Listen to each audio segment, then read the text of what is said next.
The Philosopher-King, Ashoka, the Edict of Tolerance, Ashoka's Missionaries, his failure, his success.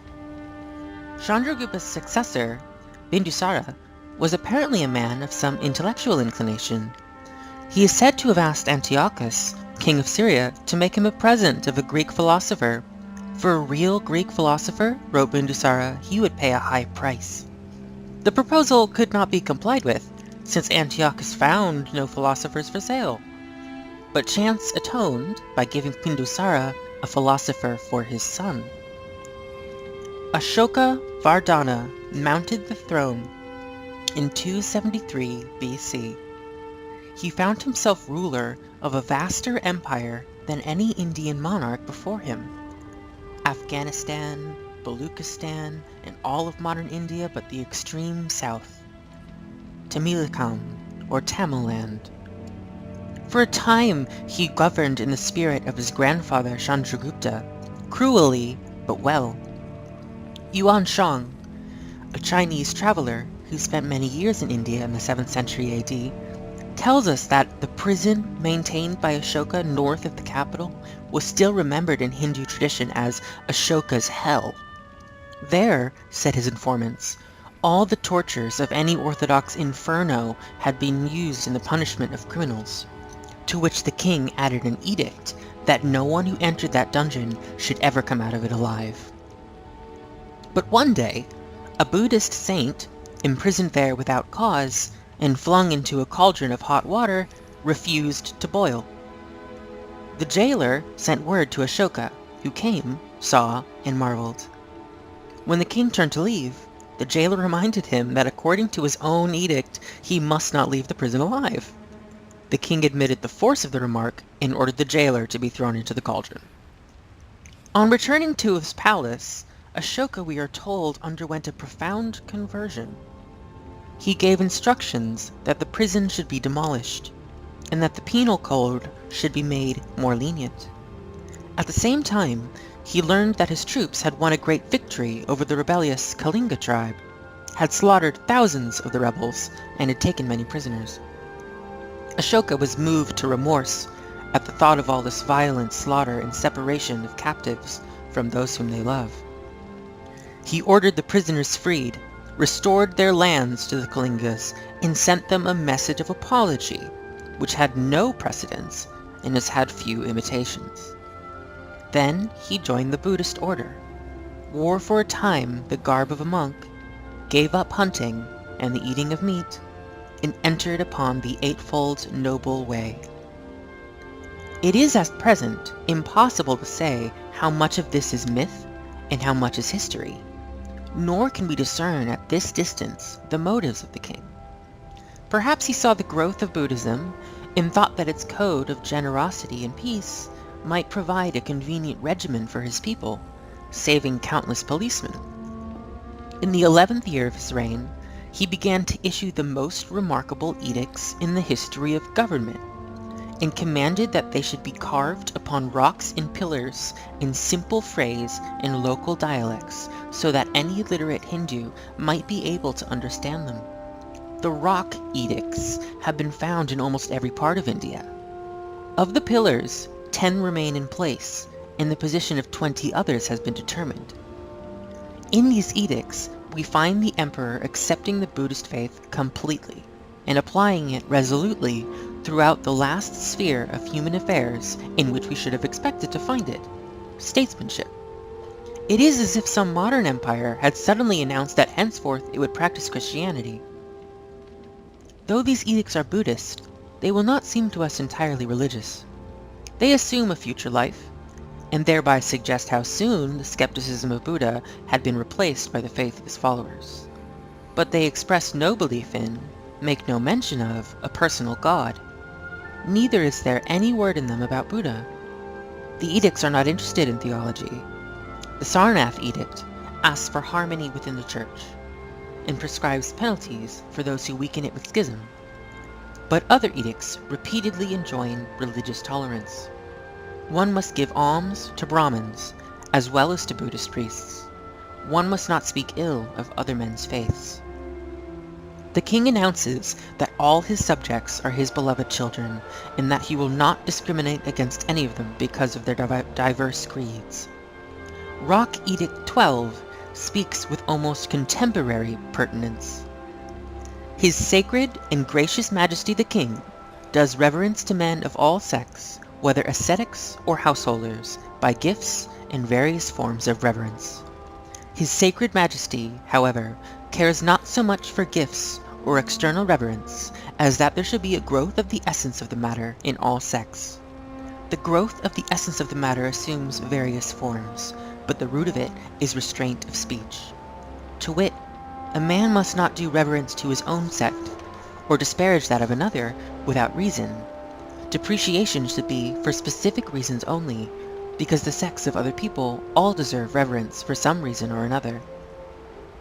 By thus acting, a man exalts his own sect, and at the same time does service to the sects of other people. By acting contrariwise, a man hurts his own sect, and does disservice to the sects of other people. Concord is meritorious. The essence of the matter is explained more clearly in the second Pillar Edict. The law of piety is excellent, but wherein consists the law of piety? In these things, to wit, little impiety, many good deeds, compassion, liberality, truthfulness, purity. To set an example, Ashoka ordered his officials everywhere to regard the people as his children, to treat them without impatience or harshness, never to torture them, and never to imprison them without good cause. And he commanded the officials to read these instructions periodically to the people. Did these moral edicts have any result in improving the conduct of the people? Perhaps they had something to do with spreading the idea of ahisma, and encouraging abstinence from meat and alcoholic drinks among the upper classes of India. Ashoka himself had all the confidence of a reformer in the efficacy of his petrified sermons. In Rock Edict 4, he announces that marvelous results have already appeared, and his summary gives us a clearer conception of his doctrine. Now, by reason of the practice of piety by his sacred and gracious majesty the king, the reverberation of the war drums has become the reverberation of the law. As for many years before has not happened, now, by reason of the inculcation of the law of piety by his sacred and gracious majesty the king, there is increased abstention from the sacrificial slaughter of living creatures, abstention from the killing of animate beings, seemly behavior to relatives, seemly behavior to Brahmins, hearkening to father and mother, hearkening to elders. Thus, as in many other ways, the practice of the law of piety has increased, and his sacred and gracious majesty the king will make such practice of the law increase further. The sons, grandsons, and great-grandsons of his sacred and gracious majesty the king will cause this practice of the law to increase until the eon of universal destruction. The good king exaggerated the piety of men and the loyalty of sons. He himself labored arduously for the new religion. He made himself head of the Buddhist church, lavished gifts upon it, built 84,000 monasteries for it, and in its name established throughout his kingdom hospitals for men and animals. He sent Buddhist missionaries to all parts of India and Ceylon, even to Syria, Egypt, and Greece, where, perhaps, they helped to prepare for the ethics of Christ. And shortly after his death, missionaries left India to preach the gospel of Buddha in Tibet, China, Mongolia, and Japan. In addition to this activity in religion, Ashoka gave himself zealously to the secular administration of his empire. His days of labor were long, and he kept himself available to his aides for public business at all hours. His outstanding fault was egotism. It is difficult to be at once modest and a reformer. His self-respect shines out in every edict, and makes him more completely the brother of Marcus Aurelius. He failed to perceive that the Brahmins hated him and only bided their time to destroy him, as the priests of Thebes had destroyed Ichnavan 1,000 years before. Not only the Brahmins, who had been given to slaughtering animals for themselves and their gods, but many thousands of hunters and fishermen resented the edicts that set such severe limitations upon the taking of animal life. Even the peasants growled at the command that chaff must not be set on fire along with the living things in it. half the empire waited hopefully for Ashoka's death. Yuan Shuang tells us that, according to Buddhist tradition, Ashoka in his last years was deposed by his grandson, who acted with the aid of court officials. Gradually, all power was taken from the old king, and his gifts to the Buddhist church came to an end. Ashoka's own allowance of goods, even of food, was cut down, until one day his whole portion was half an amalaka fruit. The king gazed upon it sadly, and then sent it to his Buddhist brethren, as all that he had left to give. But in truth we know nothing of his later years, not even the year of his death. Within a generation after his passing, his empire, like Ithanthon's, crumbled to pieces. As it became evident that the sovereignty of the kingdom of Magadha was maintained rather by the inertia of tradition than by the organization of force, state after state renounced its adherence to the King of Kings at Palaputra. Descendants of Ashoka continued to rule Magadha till the 7th century after Christ, but the Maurya dynasty that Chandragupta had founded came to an end when King Brihadratha was assassinated. States are built not on the ideals, but on the nature of men. In the political sense, Ashoka had failed. In another sense, he had accomplished one of the greatest tasks in history. Within 200 years after his death, Buddhism had spread throughout India and was entering upon the bloodless conquest of Asia.